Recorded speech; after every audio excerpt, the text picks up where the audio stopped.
Apaiser un enfant. L'histoire d'Akbar et Birbal. Salut les amis.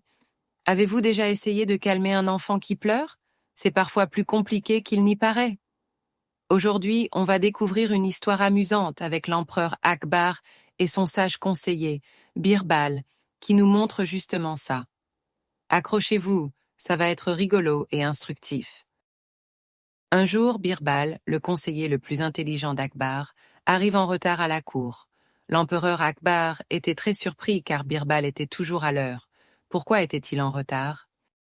Birbal s'excuse et explique qu'il a été retardé par son enfant qui pleurait. Il n'arrivait pas à le calmer et ne pouvait donc pas quitter la maison à temps. Imaginez un peu le bazar. Akbar, un peu amusé, dit à Birbal qu'il exagère. « Calmer un enfant, ce n'est pas si difficile que ça », s'exclame-t-il. Il pense que Birbal en fait toute une montagne. Akbar est persuadé qu'il pourrait facilement calmer un enfant en pleurs. Il est sûr de lui et pense que Birbal manque de patience. On verra bien si c'est si simple que ça. Birbal, avec un sourire malicieux, décide de prouver à Akbar que ce n'est pas aussi facile qu'il le pense. Il a une idée brillante pour lui montrer la réalité. Il propose de se comporter lui-même comme un enfant en pleine crise. Il va simuler les pleurs, les caprices et les changements d'humeur d'un enfant. Préparez-vous, le spectacle commence. Birbal commence à pleurer bruyamment, comme un enfant qui veut quelque chose désespérément. « Je veux une canne à sucre, je veux une canne à sucre » hurle-t-il. Il se roule par terre, simule des sanglots et insiste pour avoir cette fameuse canne à sucre. La canne à sucre devient l'objet de tous ses désirs, le centre de son attention. Finalement, Akbar, amusé et un peu agacé, ordonne qu'on apporte une canne à sucre à Birbal. On coupe la canne à sucre et on la lui tend.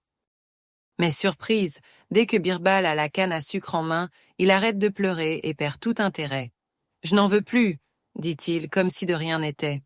Incroyable, non? Akbar, qui a observé toute la scène, est stupéfait.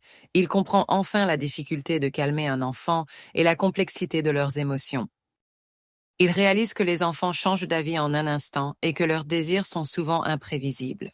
Il comprend maintenant pourquoi Birbal était en retard. Cette histoire nous apprend qu'il faut beaucoup de patience avec les enfants. Leurs émotions sont intenses et ils ne les comprennent pas toujours eux-mêmes. Il faut aussi de la sagesse pour comprendre leurs besoins et leurs réactions. Ce qui marche un jour ne marche pas forcément le lendemain. Il faut s'adapter. Pour comprendre les enfants, il faut se mettre à leur place et essayer de ressentir ce qu'ils ressentent. C'est ça, l'empathie. Il faut être attentif à leurs besoins changeants et ne pas les juger trop vite. L'empathie est la clé pour les apaiser et les guider avec amour. Alors, les amis, vous voyez, les enfants sont parfois un peu déroutants, mais ils sont aussi incroyablement attachants. Leurs comportements sont souvent guidés par leurs émotions. Il faut donc aborder chaque situation avec une approche réfléchie et beaucoup de patience. L'histoire d'Akbar et Birbal nous rappelle la beauté et la complexité de l'enfance. Et maintenant, voici votre mission. La prochaine fois que vous voyez un enfant en difficulté, essayez de comprendre ce qu'il ressent et offrez-lui votre aide avec patience et amour. Partagez cette vidéo avec vos amis pour qu'eux aussi apprennent à mieux comprendre les enfants. N'oubliez pas de vous abonner pour plus d'histoires amusantes et éducatives. À bientôt!